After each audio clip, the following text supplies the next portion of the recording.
नमस्ते स्टूडेंट्स, कैसे हो आप सब। आई होप आप बहुत ही अच्छे होंगे। And all my students, you are welcomed by me because ये जो वीडियो है ये बहुत ही स्पेशल होने वाला है और बहुत नॉलेजफुल होने वाला है।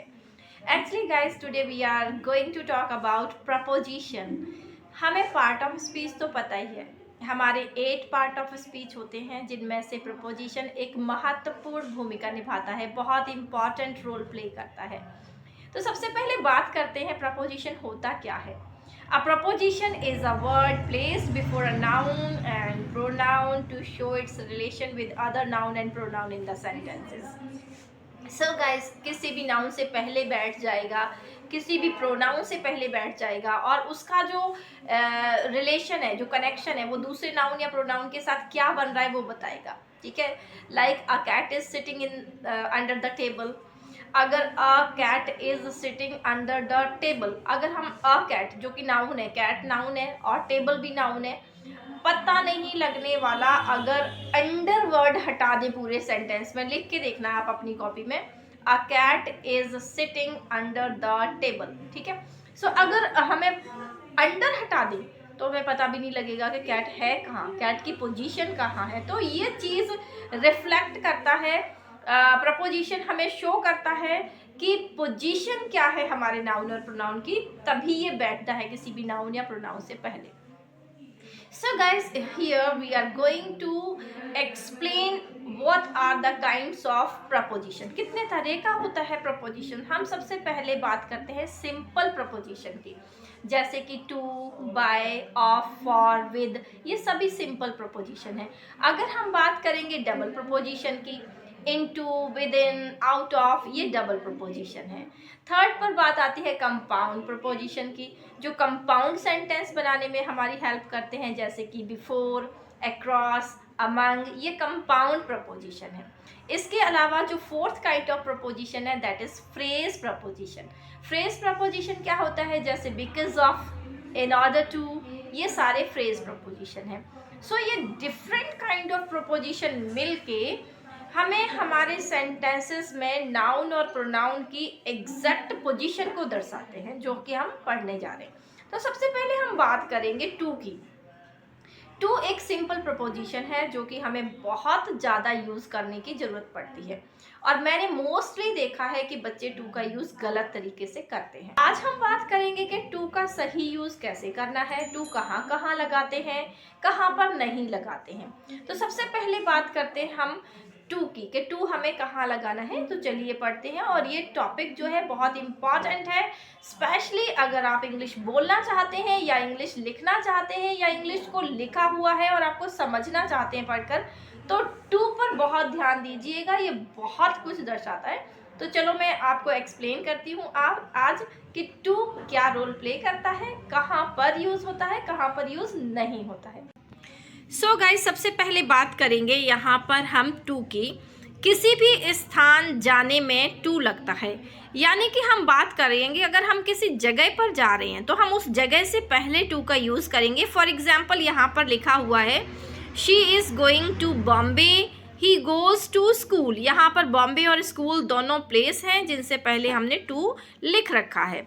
नेक्स्ट, किसी जीवित के पास जाने में टू लगता है, जैसे हम बोलते हैं ना कि हम डॉक्टर के पास जा रहे हैं, हम अपने ब्रदर के पास जा रहे हैं, तो I went to a doctor yesterday, कल मैं एक डॉक्टर के पास गया था।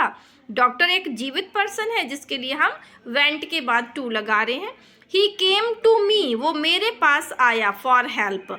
ठीक है, लिसन के बाद आपको पता है लिसन टू मी मोस्टली हम बोलते हैं I am listening to the radio. Listen एक ऐसी वर्ब है जिसके बाद हमें टू लगाने की ज़रूरत पड़ती है। टॉक विद या टॉक टू, ये दोनों ही यूज़ होते हैं। टॉक के साथ हम विद भी लगाते हैं और टू भी लगाते हैं। आई एम टॉकिंग टू और विद पूजा, मैं टॉकिंग कर रहा हूँ किसके साथ, पूजा के साथ। दो क्रियाओं को जोड़ते हैं, it's very very important guys. बहुत सारे बच्चे यहाँ पर गलती करते हैं, जब हम दो वर्ब्स को जोड़ते हैं तो हमें वहाँ पर टू लगाना पड़ता है। आई वॉन्ट टू गो, मैं जाना चाहता हूँ, तो चाहना भी एक वर्ब है और जाना भी एक वर्ब है।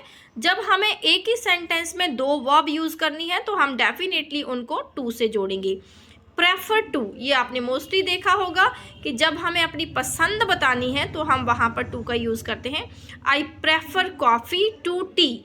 अब दो चीज़ें हैं कि हम किस चीज़ को ज़्यादा पसंद कर रहे हैं। तो प्रेफर के बाद जैसे हमने कॉफ़ी लिखा है ना, और बाद में हमने टी लिखा है, तो इसका मतलब है हमें कॉफ़ी ज़्यादा पसंद है चाय से। I prefer coffee to tea, हमें चाय से ज़्यादा कॉफ़ी पसंद करता हूँ। इनवाइट के बाद टू लगता है guys, it's very important. Invite to, she invited me to dinner. कहाँ पर उसने मुझे इनवाइट किया, किस चीज़ के लिए, डिनर के लिए गाइज। तो इस तरह से हम इनवाइट के बाद टू लगाते हैं।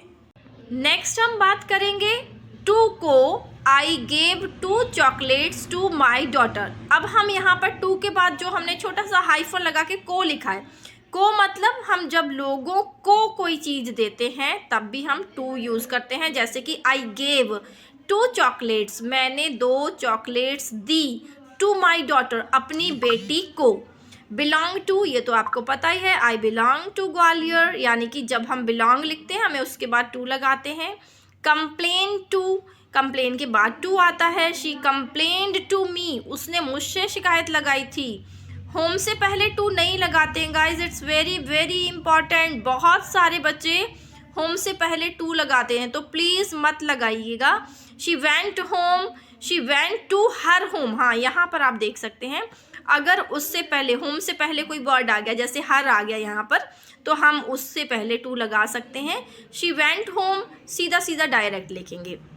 स्पीक टू, जब हम बात करते हैं, स्पीक एक ऐसी वर्ब है कि हम बात किससे कर सकते हैं, किसी ना किसी पर्सन से ही कर सकते हैं। तो I am speaking to you. Reach के बाद टू और एट नहीं लगता। आइल्स वाले स्टूडेंट ये गलती करते हैं, so please focus at this point guys. Reach जहाँ पर हम लिखते हैं, स्पेशली राइटिंग टास्क 1 में, तो वहाँ पर हमें ना टू लगाना है ना एट लगाना है।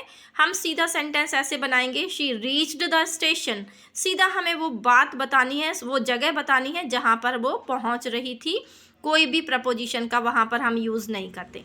Thank you so much for watching.